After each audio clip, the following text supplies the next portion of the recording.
Good evening, dear friends, and welcome to Watson's Margins. Edward here. Tell me, is there a drawer in your home you have not opened in some while, a sealed envelope still waiting for its hour? Watson learned that what is missing can speak louder than what remains, that an empty space often holds the truth a fuller one would hide. Do subscribe so no absence escapes your notice. Now, settle in. For as Holmes reminds us, it is the invisible we must learn to see. Find us always on the Watson's Margin Spotify channel, linked below. Chapter 1. A Visitor in the Fog. It was, as I recall, one of the bitterest evenings of that November, when a yellow fog had settled upon London with the deliberate persistence of an unwelcome guest who means to stay the night. From the windows of our sitting room in Baker Street the lamps without were reduced to dim and swimming discs of gold, and the rattle of the carriage wheels upon the cobbles came to us as through a thick curtain, muffled and remote. I had drawn my chair nearer the fire, for the chill seemed to seep through the very walls, and I was engaged in the pleasant idleness of an old campaigner, on a night when no man of sense would venture abroad. Holmes, characteristically, was employed otherwise.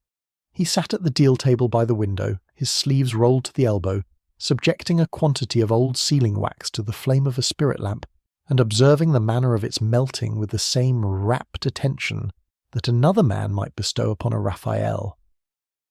A faint, acrid odour hung about the room, not unpleasant, but distinctly chemical, and betrayed the fact that this was no idle amusement, but one of those investigations into the properties of common things which so often, in later weeks, proved to have a most uncommon application. You will ruin your appetite for supper, Holmes, breathing in fumes of that character, I observed. On the contrary, Watson, I sharpen it, said he, without looking up. There is nothing like a problem, however small, to put an edge upon a man's faculties.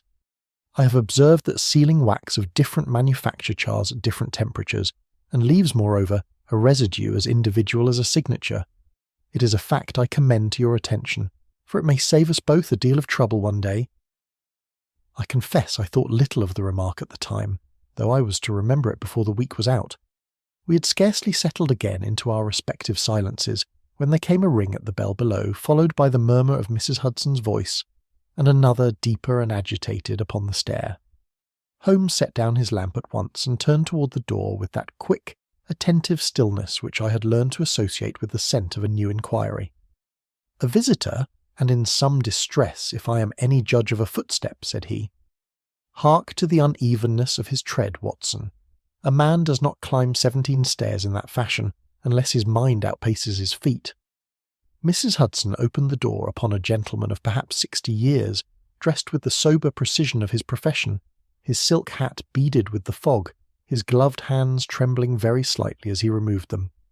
There was a dignity about him, the dignity of a man long accustomed to the ordered world of deeds and covenants, which sat oddly upon his present agitation, like a formal coat thrown hastily over disordered linen. "Mr. Holmes," said he, "you will forgive this late intrusion. My name is Edmund Harcourt of Lincoln's Inn. I am told that you concern yourself with matters which the police are not equipped to unravel, and I have come to you because I can think of no one else who might help me, and because, if I am not assisted very soon, I fear that a great wrong will go forever undiscovered."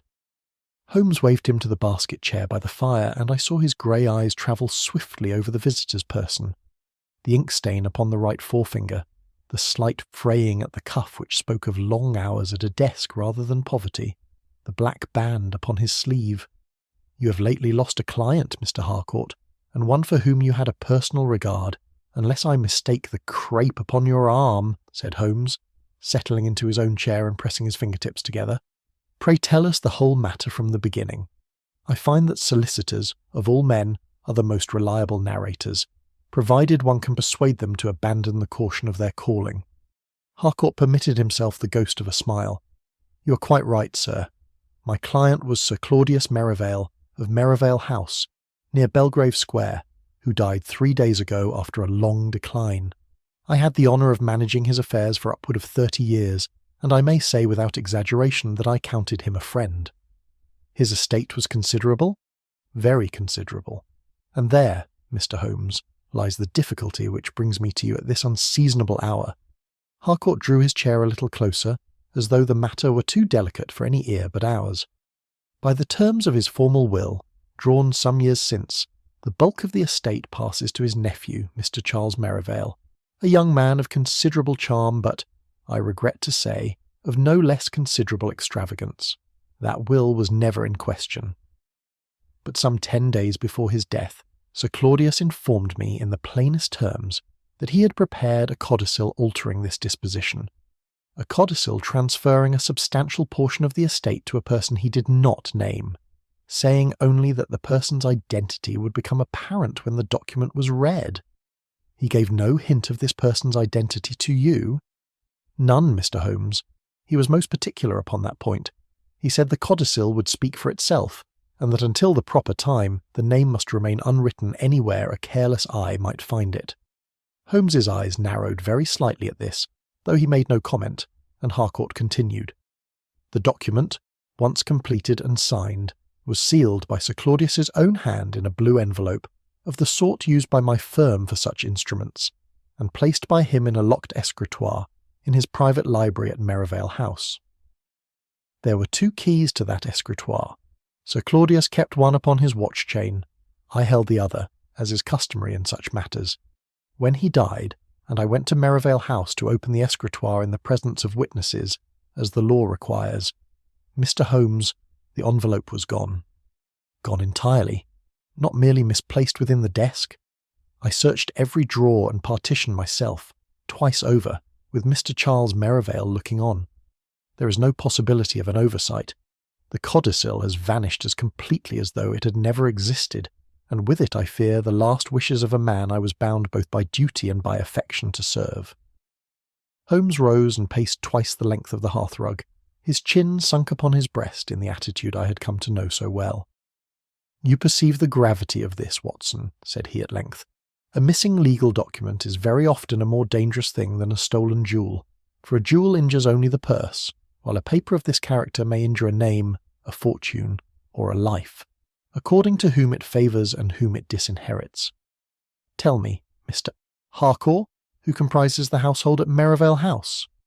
The solicitor drew a small notebook from his breast pocket, though I suspect he required it more for composure than for memory. "There is Mr. Charles Merivale, the nephew and expected heir, who resides in the house. There is Miss Eleanor Vale, who served Sir Claudius these past 4 years as companion and secretary, a quiet, capable young woman. There is Dr. Adrian Bell, the family physician, who attended Sir Claudius through his final illness and has done so for many years before it. There is Mr. Percival Dane, the butler, who has served the family for upward of 30 years and knows its ways better, I sometimes think, than the family knows them itself. There is Mrs. Lucinda Merivale, Sir Claudius's widowed sister-in-law, who has resided in the house since her husband's death, and whose position in society depends a good deal upon her brother-in-law's generosity. And there is my own clerk, Mr. Philip Renshaw, who carried papers between my chambers and Merivale House upon several occasions in the weeks before Sir Claudius's death, the codicil among them, I must suppose, at some stage of its preparation. This Renshaw, you trust him. Implicitly, Mr. Holmes. He is punctual, modest, and has given me 4 years of the most exemplary service. I should as soon suspect my own right hand." "It is frequently the right hand, Mr. Harcourt, that a man forgets to examine," said Holmes dryly, though there was no unkindness in it. "Well, the matter interests me. A crescent, a fibre, or a smear of ink may tell us more of what passed in that library than the recollections of every soul who slept beneath its roof. Watson, you will accompany me to Merivale House in the morning, I trust." "Most certainly." "Then, Mr. Harcourt, let us say 10 o'clock. In the meantime, I should be obliged if nothing in the library were disturbed, and if the household were told nothing beyond the fact that you have engaged the assistance of a private inquiry agent. Reticence at this stage is worth 100 witnesses." Harcourt rose, visibly steadied by the mere transference of his burden into other hands, and took his leave with many expressions of gratitude, his footsteps upon the stair now firm and even, quite unlike the halting tread by which he had ascended. When the street door had closed behind him, Holmes stood for a long while at the window, gazing down into the fog-bound street, where the solicitor's figure was swallowed almost at once into the yellow gloom. A vanished codicil, Watson, naming an unnamed beneficiary, hidden by a dying man who insisted the name must not be written where careless eyes might find it. said he softly, as though tasting the facts upon his tongue. "There is a shape to this already, though I cannot yet see its edges. But I will tell you this. Whoever removed that envelope from the escritoire did so for one of two reasons only. Either to destroy a name he feared or to protect one he loved. We shall know which, I think, before the week is out." He turned from the window and I saw in his eye that particular light, half eagerness and half foreboding, which I had learned never to disregard. "Sealing wax and smoke tonight, Watson," said he, with a faint smile, returning to his spirit lamp. "Tomorrow, I fancy, we shall have need of colder nerves." Chapter 2. The Library at Merivale House. Merivale House stood upon a quiet square behind Belgrave Road, one of those tall grave residences built in an age when a family's dignity was measured by the thickness of its stone and the darkness of its wainscoting. The fog of the previous night had thinned to a grey mist that clung about the railings, and as our cab drew up before the steps, I felt, not for the first time, that certain houses seemed to wear their sorrows upon their very faces, quite apart from any black crape upon the door. We were admitted by Percival Dane himself, a butler of the old school, spare and silver-haired, whose manner combined the deference of long service with a watchfulness that did not escape Holmes's notice. "Mr. Harcourt awaits you in the library, sir," said he, and led us through a hall hung with portraits of Merivale's long dead, their painted eyes following us, I thought, with a certain reproach, as though we came to pry into matters better left in shadow. The library itself was a long, sombre room panelled in dark oak, its single tall window looking down upon a narrow courtyard hemmed in by soot-blackened walls. A great escritoire of walnut stood against the near wall, its brass fittings dulled with age, and it was to this that Holmes went at once, scarcely acknowledging Harcourt's greeting, dropping to one knee before it, with the absorbed intensity of a hound that has found the scent. "You will observe, Watson, that the lock shows no mark of violence," said he, drawing his lens from his pocket. "No scratches of a jemmy, no splintering of the wood about the keyhole. Whoever opened this desk did so with a key, or with an instrument fine enough to leave scarcely a trace." "Scarcely, Holmes, but not entirely without trace. You improve, Watson. Come and look here." He indicated, with the tip of his pencil, a faint mark upon the brass escutcheon surrounding the keyhole, a thin crescent, such as might be left by the edge of a curved implement pressed and turned. That is no ordinary key's signature. A key turns cleanly upon its own axis. This mark speaks of something narrower, applied at an angle, and worked with patience rather than force. Harcourt, who had drawn near, shook his head. "I can only repeat what I told you last night, Mr. Holmes. I held one key myself, and it never left my possession. The other was found upon Sir Claudius's watch chain after his death, precisely where it should have been." "Then we have a lock opened by neither of its acknowledged keys," Holmes murmured, more to himself than to us, and continued his examination. He drew back the desk a little from the wall, and I heard a small exclamation of satisfaction. "A fibre, Watson, caught beneath the brass hinge, pale blue, and of a texture I do not immediately recognise. Paper, certainly, but paper of an unusual weight." He drew a small envelope from his pocket-book and secured the fragment within it, with the delicacy of a man handling a live thing. His eye then travelled to the lower shelf of the desk's open compartment, and he passed his finger along the wood. Here is a patch cleaner than its surroundings, a rectangle some 4 inches by 6, from which the dust of some weeks has been disturbed, while the dust about it remains undisturbed. Something lay here, Mr. Harcourt, and was removed not many days since. The codicil itself, perhaps, in its envelope? "Perhaps," said Holmes, though something in his tone left the question open rather than answered. He turned next to the blotting-pad upon the small writing-table beside the escritoire, and beneath his lens I saw him study a faint violet smear no larger than a fingernail. "Copying ink, and of a shade I associate more with a solicitor's office than a private library. Curious that such a stain should appear here." It was Lestrade's voice, brisk and a little triumphant, that interrupted us from the hearth. I had not observed him enter, so occupied had I been in watching Holmes, but there he stood, a scrap of blackened paper held delicately between finger and thumb. "You may save yourself the trouble of these microscopic researches, Mr. Holmes," said the inspector, not unkindly, but with the satisfaction of a man who believes he has already solved the puzzle over which another labours. "The document was burned, plain and simple. Here is a fragment recovered from the grate this very morning, part of a legal phrase, you will observe, and cream-coloured paper such as any solicitor's clerk might use. Holmes took the fragment and studied it a long moment without comment, then returned it with a small, non-committal bow of the head. A fragment certainly, Lestrade, and a fact not to be dismissed, but a single scrap of ash proves less than you suppose, and I would ask you to preserve whatever remains in that grate against further examination. We proceeded then to interview in turn the household that Harcourt had described to us the previous night. Charles Merivale received us in the morning-room, a handsome, restless young man whose easy manner could not quite conceal an undercurrent of anxiety. He admitted readily enough that he had known his uncle intended some alteration to the will, but protested with what struck me as genuine perplexity that he had never learned its particulars. Mrs. Lucinda Merivale, a handsome woman of severe composure, declared that Sir Claudius had grown irrational and suspicious in his final months, given to fancies about persons and papers that had no true existence. A suggestion Holmes received with a politely lifted eyebrow but no comment. Dr. Adrian Bell, summoned from his consulting hours, assured us in the measured tones of his profession that whatever weakness of body Sir Claudius had suffered, his mind had remained sound to the very last. Miss Eleanor Vale, pale and composed, told us that she had typed a number of Sir Claudius's letters in recent weeks, but had never been permitted so much as a glimpse of the codicil itself. He had been, she said, unusually secretive regarding that one document, though open with her in all else. It was Percival Dane who furnished the most curious fact of the morning. On the night before Sir Claudius's death, he told us, he had heard the library door open and close a little after midnight, but though he had waited upon the stair some minutes, he had seen no one come forth. Last of all we spoke with Philip Renshaw, a neat, unremarkable young man who explained in a voice of careful precision that he had delivered a packet of papers from Mr. Harcourt's chambers that same evening, but had left the house before 11 o'clock and had never once entered the library. As he spoke, I observed Holmes's eyes drop for the briefest instant to the young clerk's right cuff, where a faint violet stain showed against the white linen.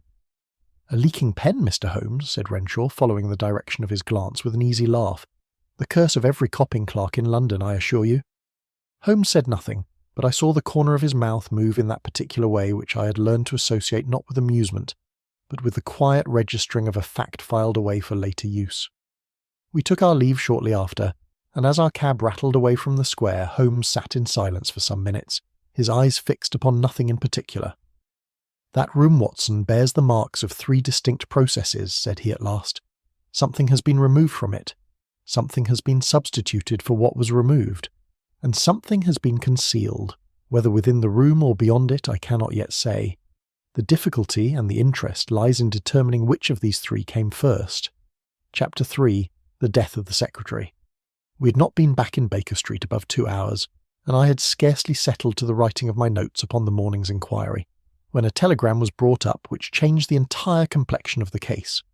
Holmes tore it open, read it in a glance, and was upon his feet before I had well risen from my chair. "Miss Vale has been taken ill at Merivale House," said he, already reaching for his hat. "Harcourt's wording is guarded, but I do not think we should delay our going, Watson. A case that begins with a vanished paper and progresses within 2 days to an invalid and witness is a case that means to move quickly, whatever we may wish." We found the household in a state of suppressed alarm.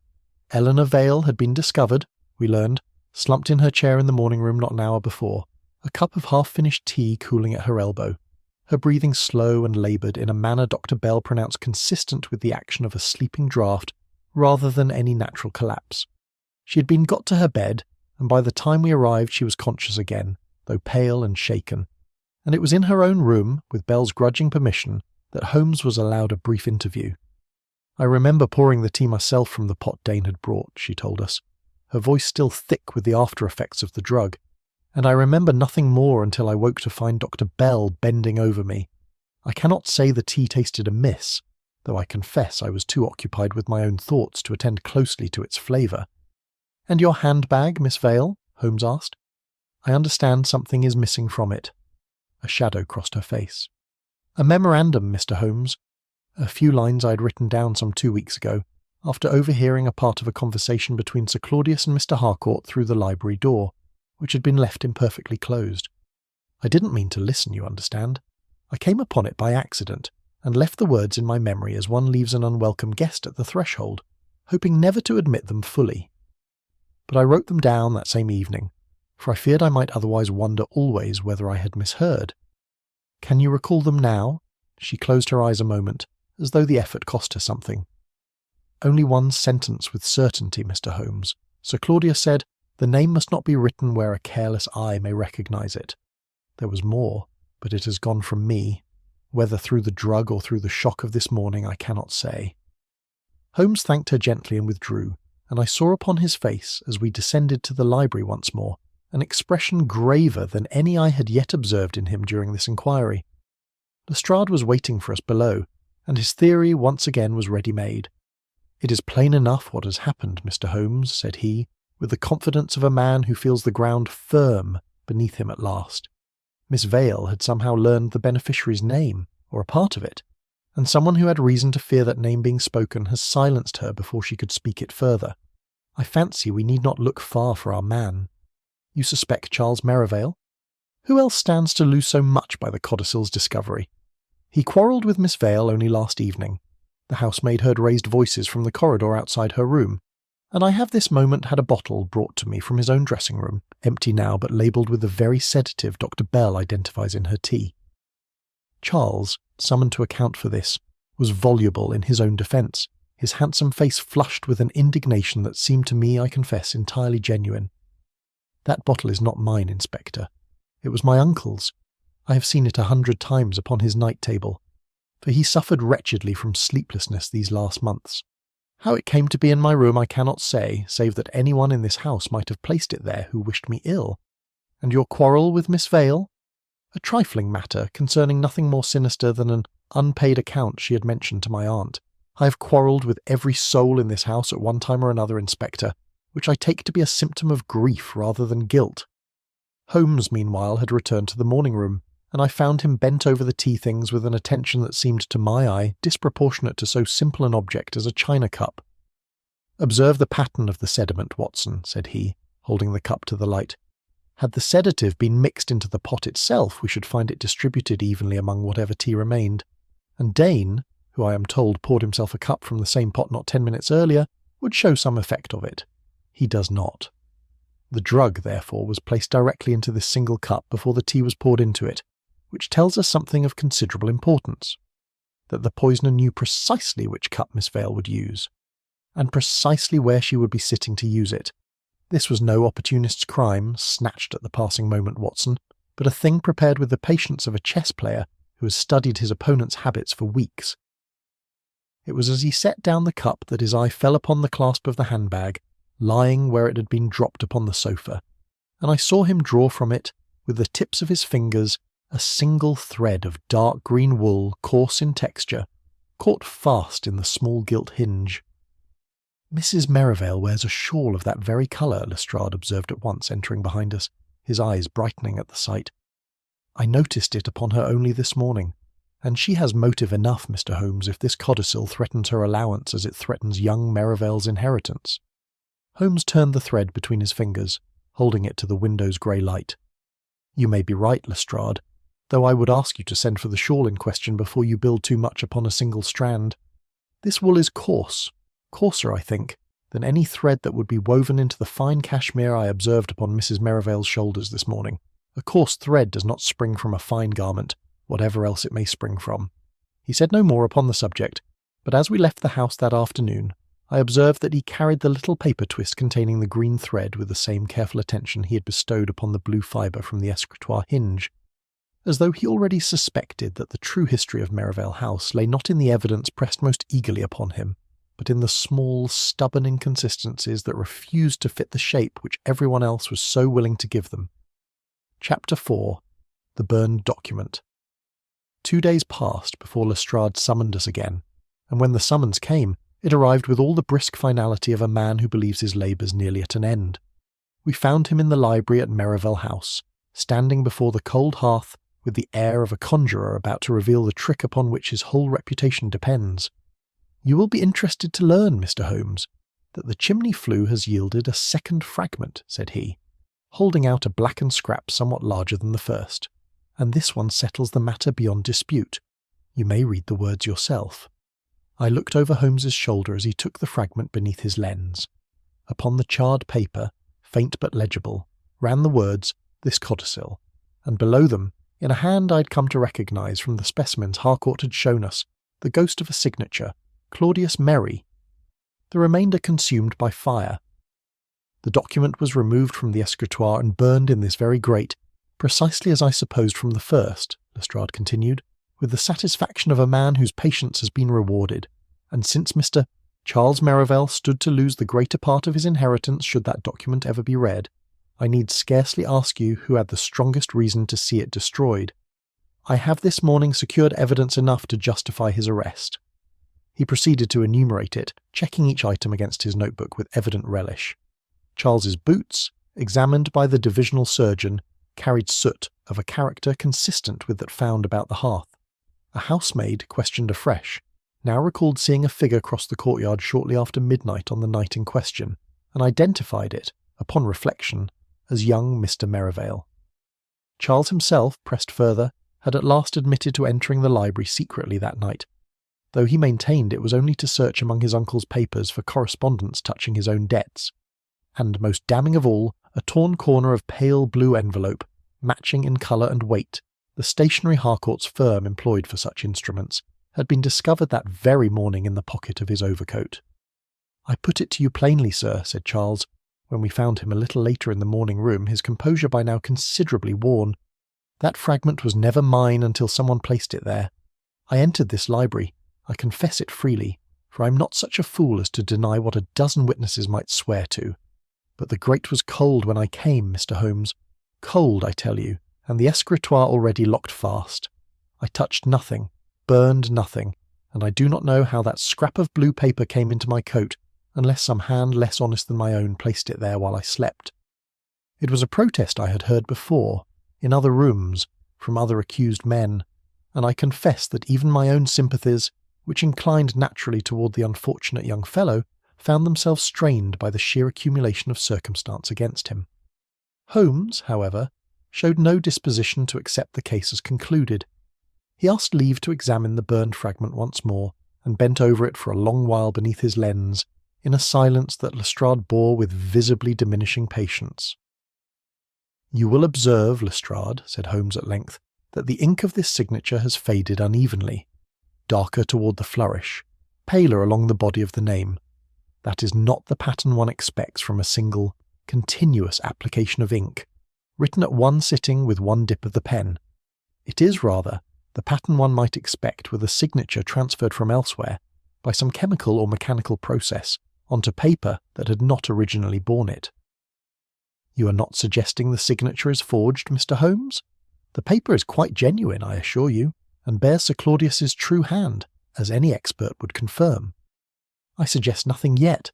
I merely observe a peculiarity, and peculiarities are the raw material of my trade, whatever conclusions they may eventually yield." Holmes turned the fragment toward the window's grey light. "There is a further matter, Mr. Harcourt, upon which I should value your judgment. This paper is cream-coloured, of a weight and texture I associate with an ordinary office stationery rather than any special legal instrument. Yet you informed us, upon our first meeting, that the codicil was written upon the blue-backed paper your firm reserves for such documents, and sealed within a blue envelope to match. How do you account for the discrepancy?" Harcourt, who had arrived only shortly before us, and stood somewhat apart from the discussion, looked troubled by the question. "It is not impossible, Mr. Holmes, that the document itself was drafted upon a plainer sheet in the first instance, a common enough practice, where a client wishes to review the wording before it is engrossed upon the formal paper, and only afterward enclosed within the blue envelope for safekeeping. I cannot say with certainty which sheet Sir Claudius finally signed, since I was not present at the signing itself, which he insisted upon performing alone." Holmes received this explanation with a small non-committal inclination of the head that gave no hint of whether he found it satisfactory, and I observed him, in the moment when Lestrade's attention was elsewhere, quietly gather a pinch of ash from the grate into a fold of paper and secure it within his pocket-book, as unobtrusively as a man might palm a coin. We took our leave not long after, Lestrade remaining behind to complete the formalities of an arrest, which he plainly regarded as a mere matter of hours, and it was not until our cab had turned into the greater thoroughfare of Grosvenor Place that Holmes broke the silence which had held him since our departure. "Tell me, Watson, as a medical man rather than as my friend and chronicler, could a document be held legally valid, do you suppose, if the signature upon it were not written at the time of its composition, but taken bodily from another paper altogether?" I confess the question startled me, coming as it did from so unexpected a quarter. "I am no lawyer, Holmes, but I should think such a thing plainly fraudulent, whatever the law's precise wording upon the point. A signature transferred rather than freshly written could hardly represent the testator's true intention at the moment of signing." "Precisely so," said Holmes, and fell silent again, his eyes upon the passing houses, though I could see that his mind had gone far beyond them, into some intricate structure of inference that he was not yet prepared to share. "You believe the fragment is forged, then?" "I believe, Watson, that we have been shown a signature and asked to accept a story along with it, and I have generally found that the two do not always arrive together by honest means. But I will say no more until I understand how a forged fragment serves the purpose of the man who forged it, for a forger does not labour without profit, any more than a physician prescribes without a diagnosis. Somewhere in this business someone has taken great pains to make us believe a document destroyed, which I begin to suspect was never burned at all." Chapter 5. 5 Accounts of Midnight.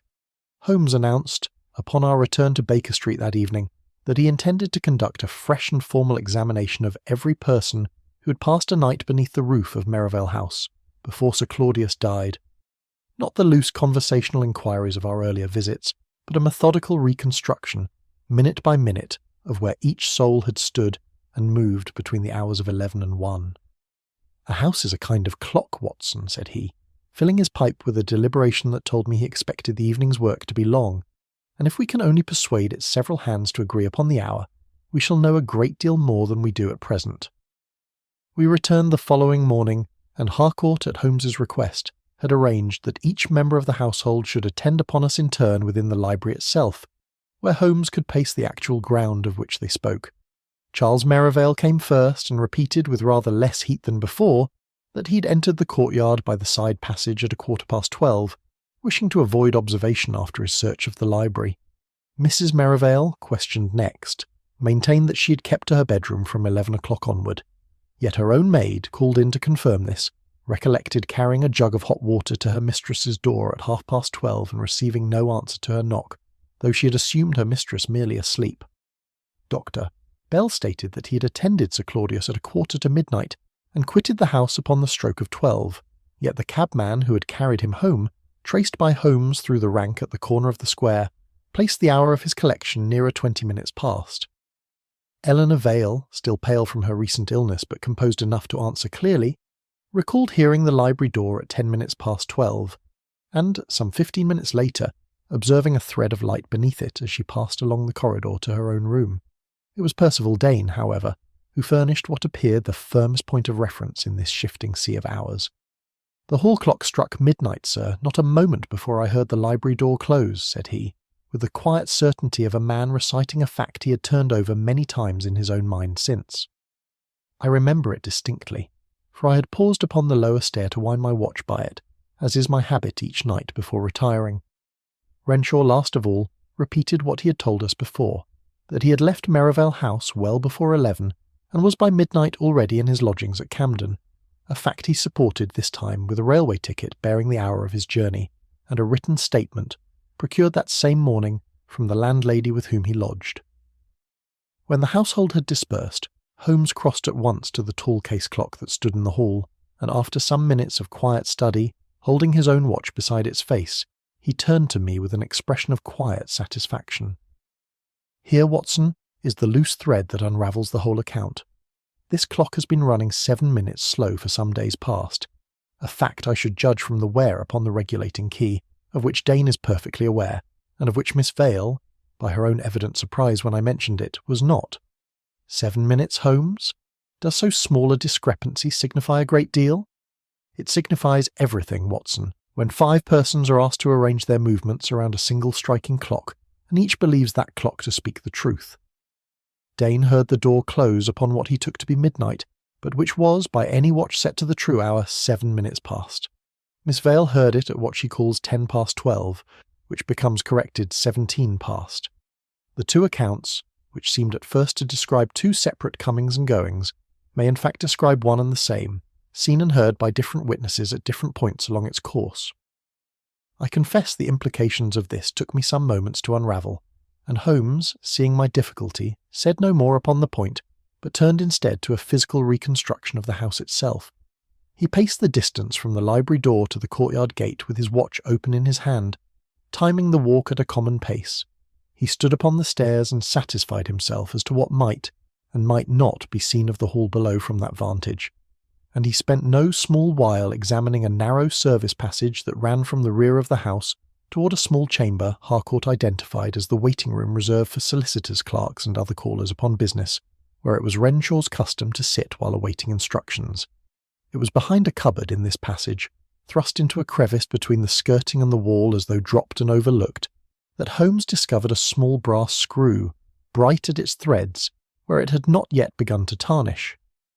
"A trifle, you will say, Watson," said he, turning it between his fingers, "and so it might remain, were it not that I noted, upon our first visit to Mr. Harcourt's chambers, a document case of green morocco, whose corner fittings were secured by screws of this identical pattern, a pattern I have not observed upon any other article of furniture in this house." He glanced toward Harcourt. "Renshaw carried that case, I think, upon his errands between your office and Merivale House." "He did, Mr. Holmes, as a matter of routine. It is the case in which all papers for delivery are customarily secured."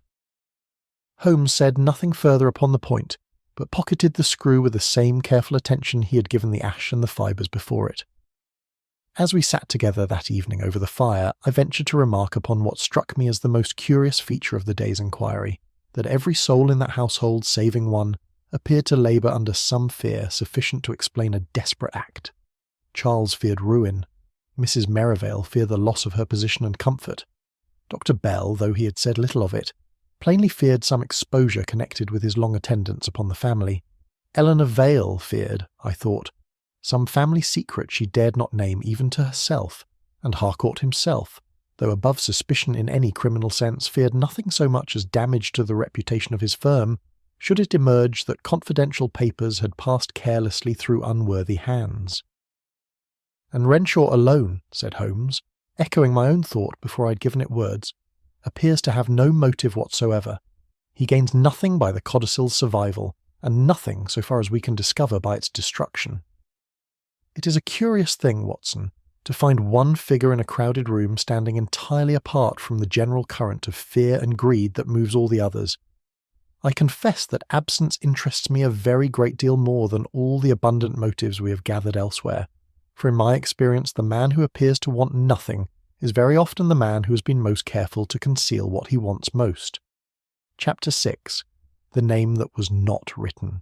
It was 2 mornings later that Holmes returned to Baker Street from an errand upon which he had set out alone before I had well finished my breakfast, and flung himself into his chair with the particular restlessness of a man whose mind has outrun his legs. "I have been to Somerset House, Watson, and to 2 churches besides, and I have found the thread I have been searching for since first Harcourt sat in that chair and told us of an unnamed beneficiary." He drew out his notebook and consulted it, though I doubt he had any real need of the page. Sir Claudius Merivale had a daughter, Watson, Marian, his only child, who married against his express wishes some 25 years ago, and was cast off in consequence so completely that her very name had ceased to be spoken in that house. She died abroad, in circumstances the parish registers describe only as sudden, but her child, it appears, survived her. And Sir Claudius knew of this child? Not until recently. I have established through inquiries at his bank and through a letter which Harcourt was at last persuaded to produce, that Sir Claudius received, within the last 2 months, what he believed to be satisfactory proof of his grandchild's identity and present circumstances. It was this discovery, I am now convinced, that prompted the Codicil, not a mere redistribution of Charles's inheritance, Watson, but the restoration of a lost branch of the family to its rightful place. This intelligence, when we carried it once more to Merivale House, produced upon each member of the household a different and revealing effect. Eleanor Vale, when Holmes touched upon the subject, admitted at once that she had known something of Marian's existence, though nothing of the grandchild. "Sir Claudius spoke of her only once in my hearing," said she, "and with such evident pain that I never dared raise the subject again. I feared, I confess, that whatever the codicil contained might expose some old disgrace to the world, and I own that fear weighed upon me more than I like to admit." Dr. Bell's composure, ordinarily so complete, wavered visibly under Holmes's quiet questioning, and at last, with the air of a man laying down a burden he had carried too long, he made a confession that plainly cost him dear. "I issued, at Sir Claudius's own urgent request, a medical certificate concerning Marian's condition at the time of her marriage, a certificate which did not represent the strict truth of the matter, but which served his purpose in the estrangement that followed. I have regretted it every year since, Mr. Holmes, and when I learned that a codicil existed which might touch upon that old business, I confess I feared it contained some accusation against my own conduct." Mrs. Merivale, pressed at last upon her movements on the fatal night, abandoned the reticence she had maintained through our earlier visits, and admitted, with evident reluctance, that she had indeed entered the library after midnight. "I will not deny it further, since it seems you have already divined as much," said she, with a coldness that scarcely concealed her discomfort. "I went to satisfy myself whether any paper existed that might reduce my income, for I had heard enough through servants' gossip to fear the worst. But I found the escritoire already standing open and empty within, and I left at once, in some alarm, when I heard a footstep upon the stair." It was among a small bundle of old letters, produced at last by Harcourt from a deed-box he had nearly forgotten, that Holmes found what he plainly regarded as the most delicate thread in the whole design. The letters, some dozen in number, were in a woman's hand, evidently Marian's own, written in the early years of her exile and never answered. One, dated some 3 years before her death, contained a pressed sprig of lavender, brittle now and colourless, and a single sentence that Holmes read aloud to me that evening with unusual gravity. "He has his father's grey eyes, and my own unfortunate left-handedness, which I hope he will outgrow more gracefully than I ever did mine." "A trifling detail, Watson, to the ordinary reader," said Holmes, folding the letter carefully, "but a physical characteristic is a most reliable witness, being far harder to counterfeit than a name or a story. If Marian's son yet lives, he carries that mark upon him as surely as a signature." The opportunity to test this observation came sooner than I had expected. Renshaw called at Harcourt's chambers that same afternoon upon some ordinary business of the estate, and Holmes, who had accompanied me thither on a pretext of his own devising, asked him to set his name to a simple receipt. Renshaw took up the pen with his right hand and signed without hesitation, in a clear, unremarkable script. It was only a moment later when Holmes, apparently by accident, allowed his own pen to slip from the desk and fall to the floor, that I observed young Renshaw's hand dart out to catch it. Not the hand that had signed the receipt, but the other, moving with the swift, unthinking reflex that no amount of self-command can wholly govern. Neither Holmes nor I remarked upon it at the time, and Renshaw himself, if he noticed our attention at all, gave no sign of it. But I confess that as we walked away from Lincoln's Inn together, I could contain my own conclusions no longer. "Holmes, surely this settles the matter. Renshaw is left-handed, though he writes and signs with his right, precisely as a man might do who had trained himself from childhood to conceal a natural inclination. He is very nearly the age Marian's child would now be. I begin to suspect, and I think you suspect it too, that Philip Renshaw is himself the hidden beneficiary of that vanished codicil." Holmes walked on some moments in silence, his stick tapping the pavement with a regularity that seemed, to my ear, almost meditative. "You reason well, Watson, and I do not say you reason wrongly. But consider this before you close the account so neatly. A concealed identity may furnish a man with precisely the same motive to see a document found as to see it destroyed, according to what that document is believed to say of him. We have established, I think, who Renshaw may be. We have not yet established what he believes the codicil says of that identity, nor whether his belief and its actual contents are the same thing at all. Until we know that, Watson, we know only half the truth, and a half-truth in a matter of this kind is very often more dangerous than complete ignorance." Chapter 7. Lestrade's Solution. We had scarcely returned to Baker Street from Lincoln's Inn when word reached us that Lestrade wished to see us that same evening at Scotland Yard, and something in the brevity of his note, a summons rather than an invitation, told me that events had moved beyond the pace of our own quieter inquiries.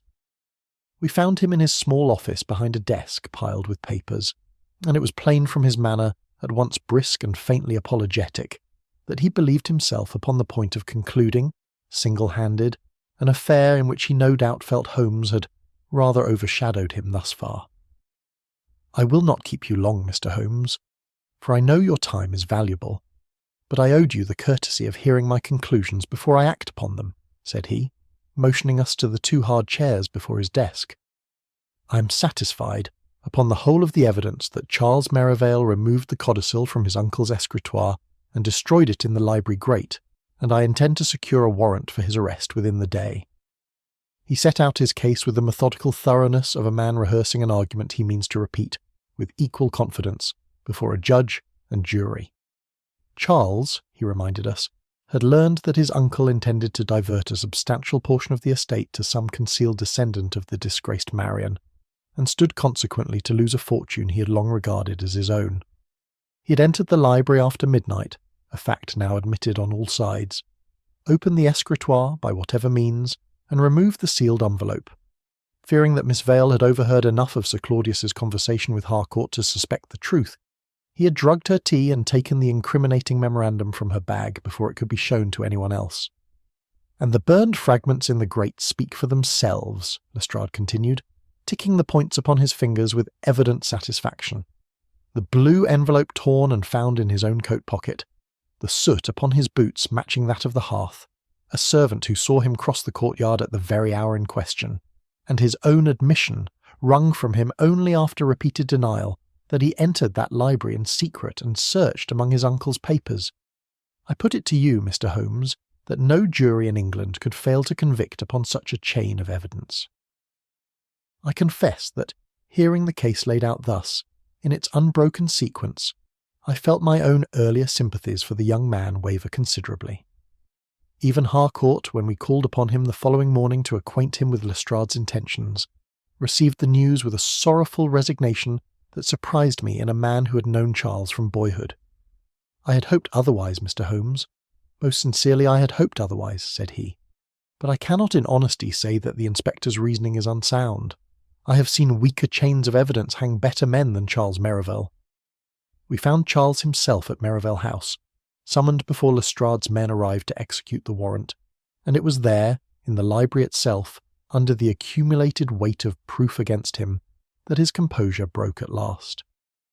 "I will tell you the whole truth, since it seems nothing I say now can make my situation worse," said he, his voice unsteady. "I did go to the library that night, and I did search the escritoire, God forgive me, for I hoped to find some letter of my uncle's that might soften my debts before he learned their full extent.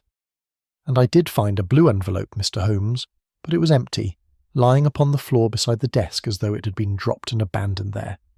I tore a corner from it without thinking, in some foolish impulse I cannot now explain, and thrust it into my pocket. That is the whole of my guilt, whatever construction the inspector chooses to place upon it." It was not a confession calculated to improve his case, and I saw Lestrade's eyes brighten at the admission, as a man's eyes brighten who finds his own theory confirmed from an unexpected quarter. Holmes, however, had drawn apart to the hearth once more, and stood regarding the cold grate with an attention that seemed, to my eye, curiously detached from the drama unfolding behind him. "Lestrade," said he at length without turning, "the fragments you recovered from this grate and its flue, did either of them bear any trace of a seal, a residue of wax, however small, clinging to the paper's edge?" Lestrade paused, plainly surprised by so particular a question at so dramatic a moment. "No, Mr. Holmes, now that you mention it. I examined both fragments closely, and found no trace of wax upon either. And you, Mr. Harcourt, you informed us, when first you came to Baker Street, that the codicil, once completed, was sealed by Sir Claudius's own hand. Sealed, I think you said, with his personal signet?" "That is so, Mr. Holmes. He was most particular upon the point, insisting that the seal be his own, and no other, so that its authenticity could never afterward be questioned."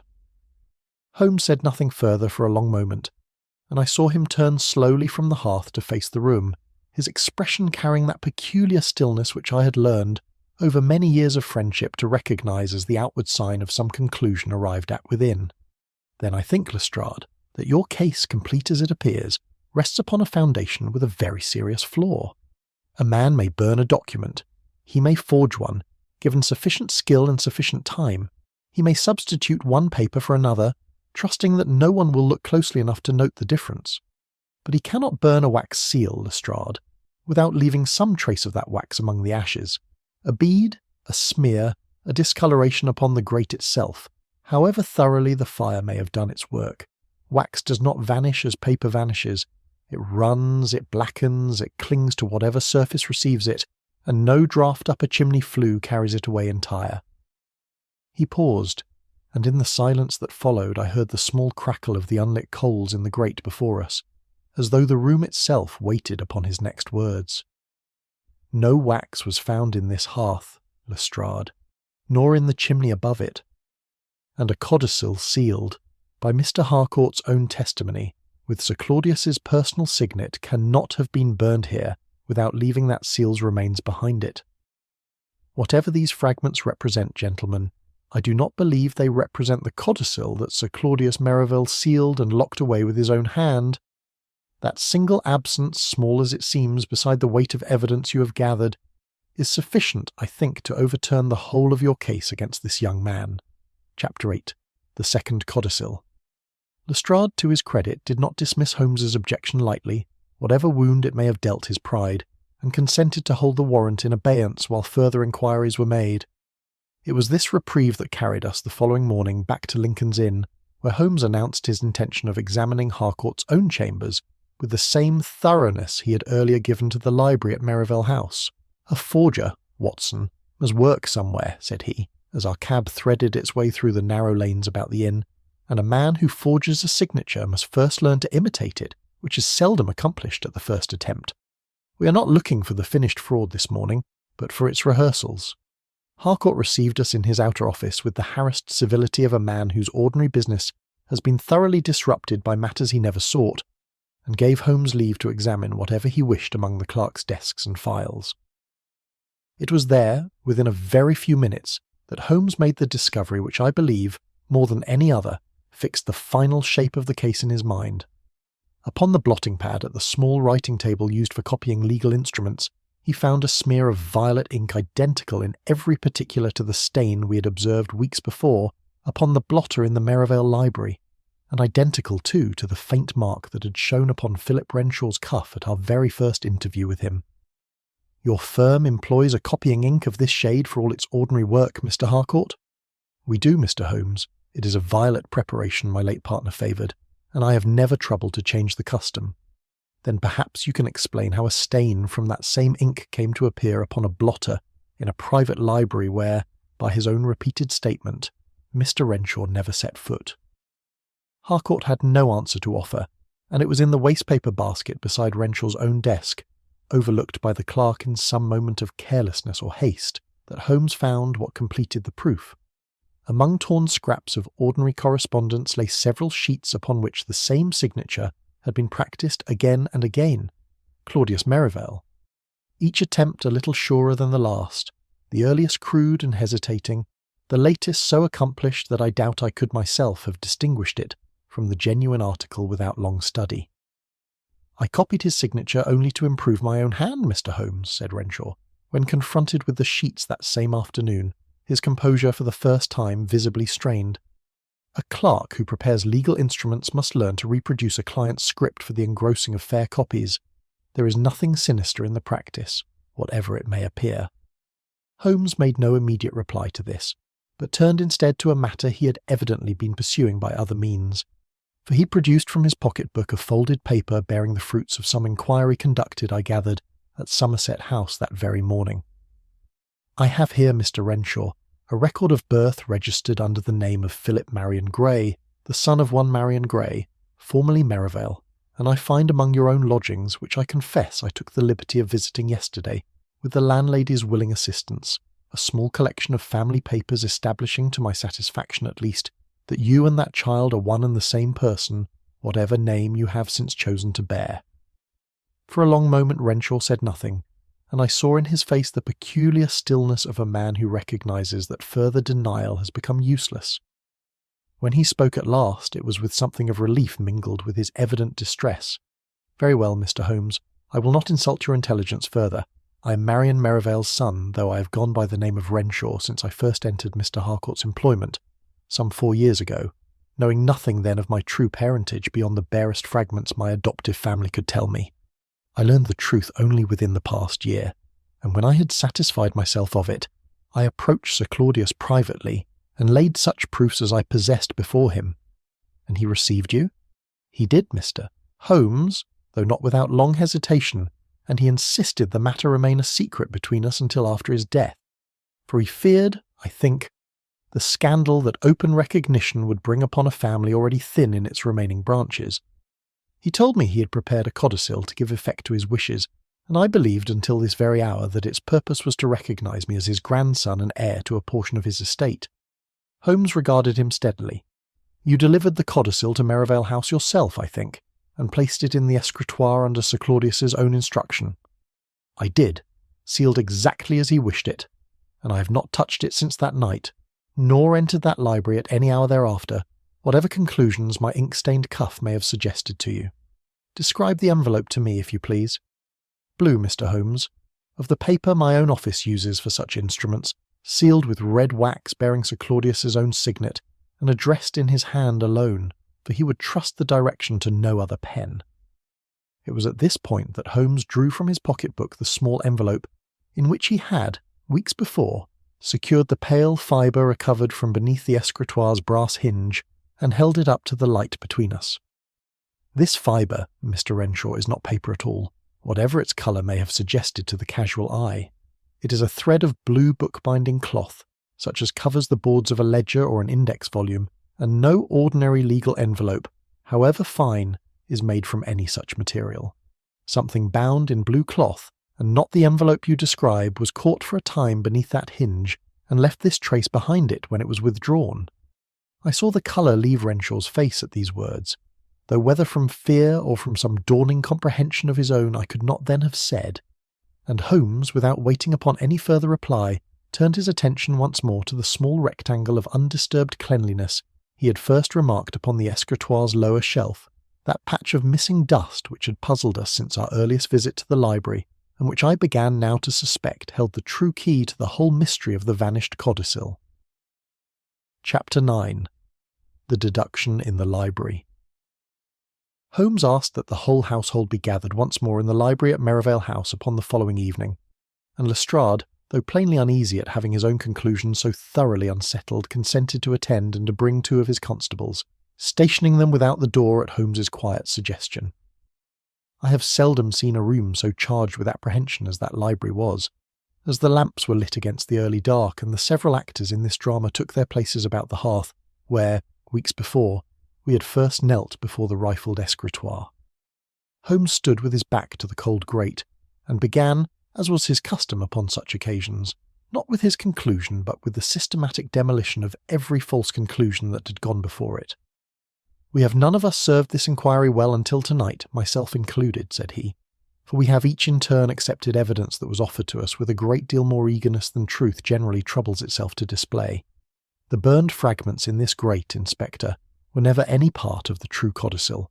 They were a forgery, prepared upon ordinary cream office paper, the signature transferred from a genuine document by careful chemical treatment, and traced anew with a skill acquired through weeks of private practice. That forgery was burned here, not to destroy the codicil, but to persuade us that the codicil had already been destroyed, so that no one would trouble to search further for it." He turned next to the small table where the torn scrap of blue paper still lay, sealed in its envelope of evidence. "The fragment discovered in Mr. Charles Merivale's pocket came from an ordinary office envelope of similar colour, not from the sealed packet Mr. Renshaw has himself described to us, addressed throughout in Sir Claudius's own hand. It was placed there to fix suspicion upon a man whose motive, however genuine his debts, was in truth a convenient fiction built upon real financial embarrassment. In the same manner, the sedative bottle found in Mr. Merivale's dressing-room, and the coarse green thread caught upon Miss Vale's handbag were placed to divide our suspicion neatly between two persons, so that whichever one of them we settled upon, the true hand behind these events would remain unseen. "And the clock, Mr. Holmes?" Lestrade asked, though I thought his voice had lost a good deal of its earlier certainty. The clock, Lestrade, running 7 minutes slow, allowed our culprit to arrange the household's accounts of that night, so that several persons' movements appeared to overlap in ways that were, in fact, quite impossible, each witness innocently misleading the others by the honest report of a dishonest hour.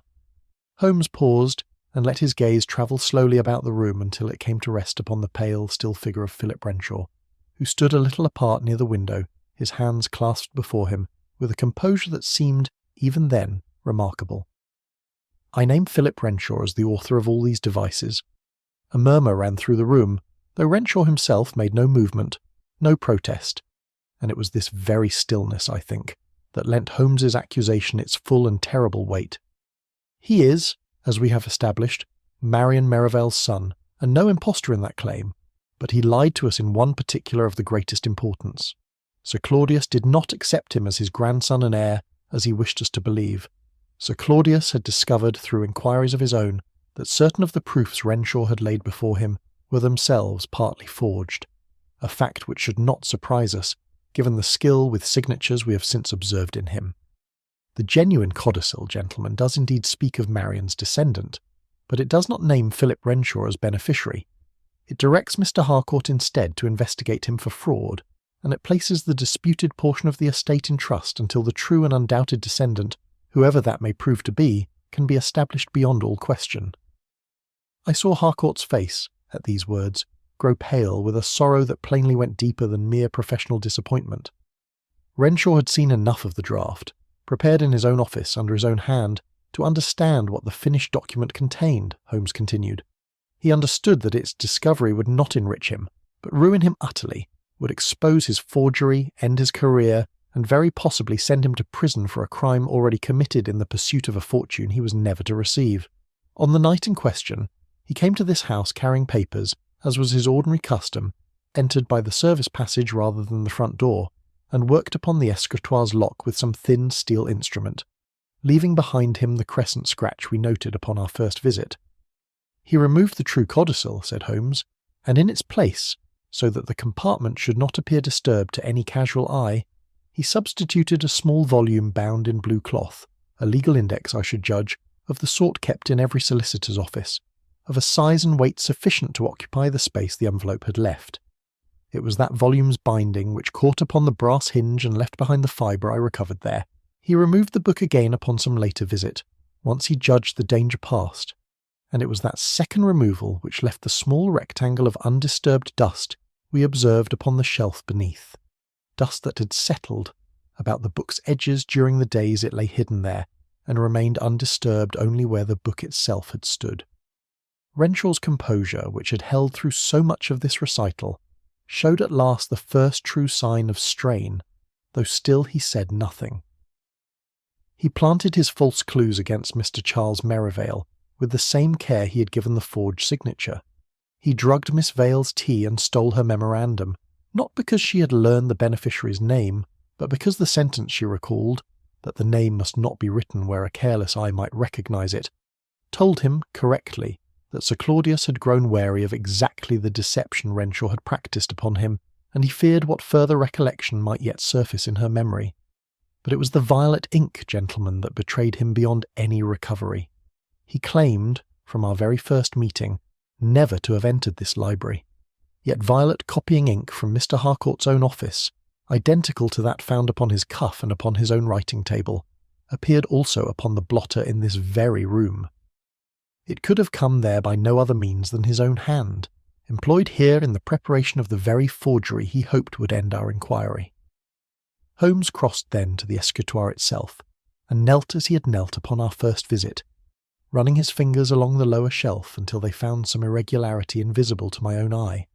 A narrow strip of moulding, pressed and slid aside beneath his touch, revealed a shallow compartment behind it, scarcely deep enough to hold a single envelope.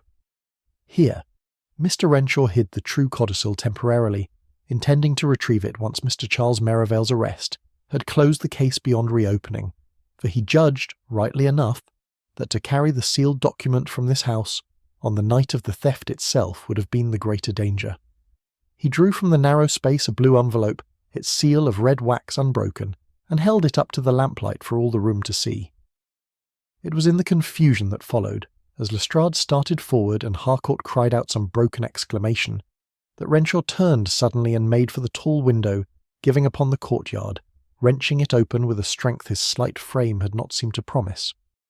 But the constables Holmes had stationed without were equal to the moment, and I heard, through the fog-thickened dark, the brief scuffle of Lestrade's men closing about him before he had crossed half the courtyard's narrow width.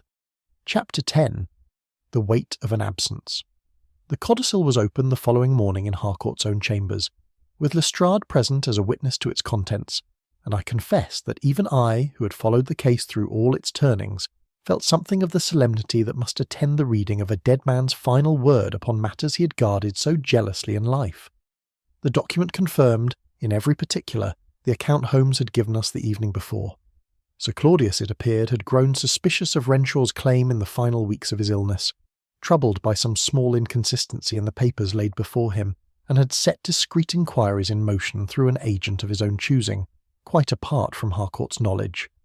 Those inquiries, only lately completed and reported to him upon his sickbed, had confirmed his fears, and it was this discovery, rather than any softening of heart toward his nephew, that had prompted the codicil's true wording. The estate's disputed portion was to be held in trust, its proper heir to be established only after further and more rigorous investigation than a dying man's failing strength had permitted him to complete himself. Charles Merivale, his earlier extravagances notwithstanding, was to receive a somewhat reduced but still generous inheritance, upon the express condition that he settle his outstanding debts and abandon the gaming tables that had brought him to the brink of ruin. He always had it in him to do better, given the occasion, Harcourt remarked to us, folding the document away at last with the careful reverence of a man closing a chapter he had long dreaded to finish. I think Sir Claudius knew that better than any of us, and hoped, even in his last hours, to give the boy reason to prove it. Mrs. Merivale retained her allowance undiminished, her brief and foolish search of the library having proved, in the end, no more than an act of frightened self-interest rather than any deeper guilt. Dr. Bell's old misconduct, though it earned him a private and severe warning from Harcourt regarding the trust reposed in his profession, was not carried further into public exposure, a mercy I believe he had scarcely dared to hope for. Eleanor Vale, whose composure through so trying an ordeal had impressed me from our very first meeting with her, was offered and gladly accepted, a position as administrator of the charitable trust the estate's disputed portion was ultimately settled upon, pending the identification of any nearer claimant among Marion's true descendants. Philip Renshaw, whose real name we learned to be Philip Marion Gray, was charged with forgery, attempted fraud, theft, and the administering of a noxious substance to Eleanor Vale, and I understand that he offered, in the end, no defence beyond a full and rather wretched confession, delivered, so Lestrade told us, with something of the same careful precision that had characterised his every action throughout the affair, as though even in ruin he could not quite abandon the habits of a methodical mind. It was some days later, when the case had passed finally out of our hands and into those of the courts, that Holmes and I sat once more before our own fire in Baker Street, the fog of that first November evening long since given way to a clear and bitter cold that pressed its own silence against the windows. I had been turning the case over in my mind through the better part of the evening, and at length I gave voice to the thought that had occupied me longest. It seems to me remarkable, Holmes, looking back upon the whole affair, how very much evidence stood against poor Charles Merivale, almost from the first hour of our inquiry. Had you not persisted where Lestrade was satisfied to stop, I do not doubt the young man would be facing trial for his life at this moment, upon evidence that seemed, at every stage, entirely conclusive. That very abundance, Watson, was itself the surest sign that something was amiss, said Holmes, settling deeper into his chair with his pipe newly lit. Genuine facts, as I have had occasion to remark before, seldom arrange themselves into so neat and theatrical an accusation as the one Renshaw constructed for our benefit. Real guilt leaves its traces carelessly, here and there, without regard for how conveniently they may be gathered by the investigator who comes after. But Renshaw supplied us with clue upon clue, each pointing with the same unwavering exactness toward the same unfortunate man, until the very perfection of the case became, to my eye at least, its most suspicious feature. A man does not usually condemn himself so thoroughly by accident, Watson, and when I find such thoroughness in evidence pointing at another, I begin at once to wonder at the hand that gathered it. I considered this a while in silence, watching the firelight play upon the familiar disorder of our sitting room, before a further question presented itself to me. Which clue, Holmes, first turned your mind from Lestrade's theory? I confess that for my own part, I found the burned fragments quite as persuasive as the inspector did, until you spoke of the wax. Holmes gestured with the stem of his pipe toward the small, ordinary fire burning now in our own grate, its coals settling with a soft collapse as we watched. The wax, Watson, or rather, the absence of it. It is a fault I have observed in the reasoning of better detectives than our friend Lestrade, and I confess I have fallen into it myself upon occasion.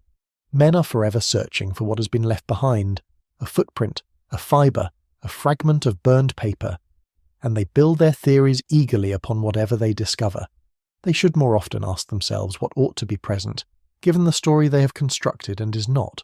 A sealed document burned entire must leave some trace of its seal among the ashes, as surely as a burning house leaves its foundation stones behind it. The seal's absence told me, before I understood a single other fact of the matter, that the story Renshaw wished us to believe could not be true in the manner he wished us to believe it. I sat a long while after he had finished, turning the thought over as one turns a coin to catch the light from different angles, and it seemed to me, as I set it down at last in the pages you are now reading, that I had learned something in this case beyond the simple facts of forgery and false witness that had occupied us through so many cold November days. Reason, I came to understand, watching my friend at his fireside that evening, is not merely the diligent observation of what stands plainly before us, however sharp the eye that observes it. It is, at its truest and most exacting, the disciplined recognition of those invisible necessities that a false story, however cunningly built, can never quite supply, the wax that should have burned, and did not, the silence where a sound was due, the space that should have been filled, and was left, by whatever hand had shaped the deception, tellingly and fatally empty. In the matter of the vanished codicil, it was that one small absence weighed rightly, which proved heavier in the end than all the evidence its author had so carefully, and so vainly, contrived to manufacture against an innocent man.